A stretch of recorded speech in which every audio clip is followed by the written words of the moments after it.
You can feel it is quite powerful.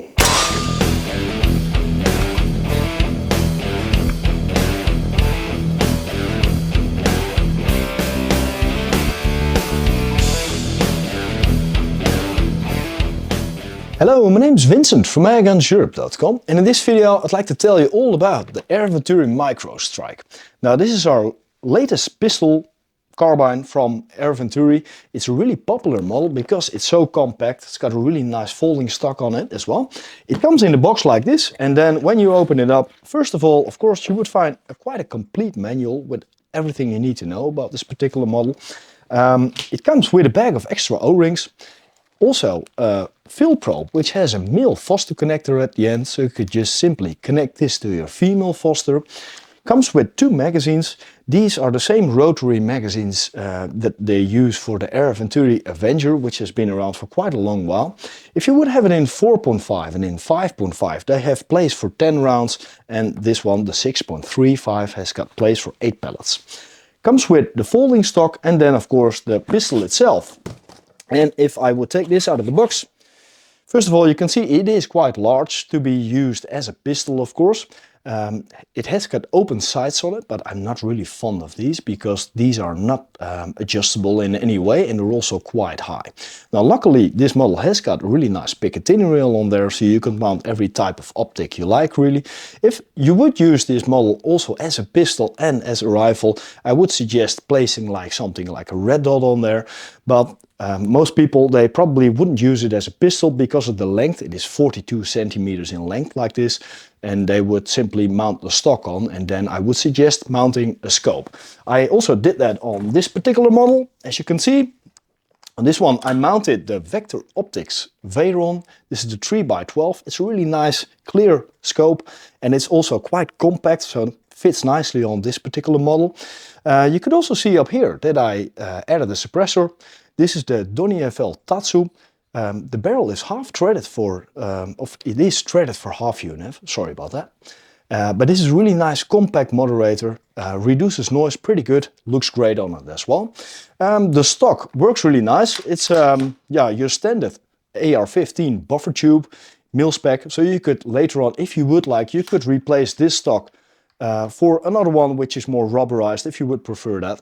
It's the same with the grip. The grip is made out of polymer. It is really sturdy, but you could replace this one as well for every type of mil-spec grip. These 2 parts are the only 2 parts being made from polymer. The rest of it, the buffer tube, the pistol itself, and of course the air cylinder, is all made out of metal, and it just feels really great. It's got the cocking lever on the left side of the rifle.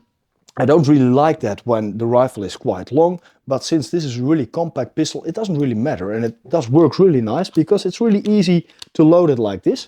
As you can see, it comes with, let me take this out, a single shot tray as well, so you could shoot it one at a time if you like, or most people would replace this for one of the 2 magazines, of course, the rifle comes with. You could decock it as well. If you would hold the lever back by pulling the trigger like this, you could gently let it go forward, and now the pressure is off. As you can see here, there's a safety above the trigger. If you see a red line, you know it's armed and dangerous. If you would push it in from that side, it deactivates the trigger. The trigger pressure is adjustable with a small Allen key. As you can see here, that's the regulator pressure. This is the normal fill pressure. This rifle has got a fill pressure of 300 bar, and with that in 6.35 millimeter, the one I have right here, you could hit around 40 joules of muzzle energy with it. So it is quite powerful comparing to its size. With the adjustable regulator, what is quite important, and we were a little bit worried about this when we saw this at first, because you don't want people turning this all the time, because if you would tune the regulator down, and would still be some air inside of the cylinder, you could damage your regulator or break it. With this particular model, you just simply can't turn it unless it's empty. And to empty the gas cylinder, you would have to degas it, of course. On the left side over here, you can find a small hole, and if you insert an Allen key, you could open it up, and then it degases the whole cylinder. Then you could adjust the regulator, close it up again, and then fill it again. This is the fill probe, which has the connector on it. If you would take this out, you could turn this, so it's got a dust cap for it. Most people, they just leave it in. so it's easier to fill. Yeah, that's basically everything there is to know about this particular MicroStrike. Let's take it to the range and test it. Okay, so we're down at the range, ready to test fire the MicroStrike. Folding stock, really easy. I already loaded up the rotary magazine with JSB pellets. They really fit well in these types of magazines and they shoot great. Of course, there are more types of pellets which are good for this particular model, but JSB works really nice with it. We've been testing it all day. To place the magazine inside of the air rifle, of course, you would have to cock it first by pulling the lever back, cocking the hammer. Then you could just simply slide in the magazine from the right hand side and you just simply place it in until you can't go any further. And then when you push the lever forward, it places a pellet from out of the magazine inside of the barrel and then it's ready to shoot. It's got the safety over here to deactivate the trigger, and then when I push it up here you see the red line and then you know it's armed. Now let's see how this goes.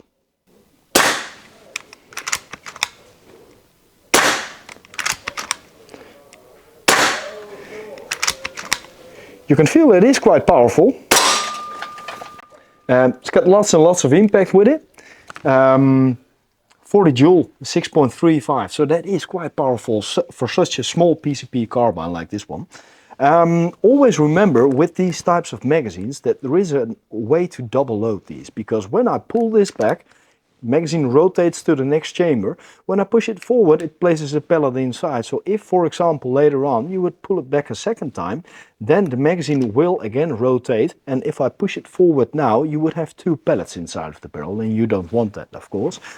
If, for example, that would ever happen to you, if you would pull it back a second time, that you know that there's no tension on the lever, then you would just have to take the magazine out of the rifle and then push the lever forward. Then you know that when you shoot, that pellet's gone, and then you just start over, okay? So we'll shoot this away. Now I know it's empty. With the magazine, when it's empty, the last chamber is closed. So if you can't push this one forward anymore, then you know the magazine is empty. You just simply take it out, and then you could decock the hammer by holding the lever, pulling the trigger, and let it go gently forward like this. And now it is decocked. You could keep this under pressure, but never with a cocked hammer. Well, to my opinion, a really nice PCP carbine in a good price range, high quality product, and quite unique in its price range. Really good for pest control, even for backyard plinking, especially when you would combine it with a good moderator, of course. If you're interested in this Air Venturi MicroStrike or in any other air rifle, please follow us on YouTube, of course, and feel free to come and visit our store in the Netherlands. You can also order online on our website Airgunseurope.com. And now, for now, thank you for watching. See you next time.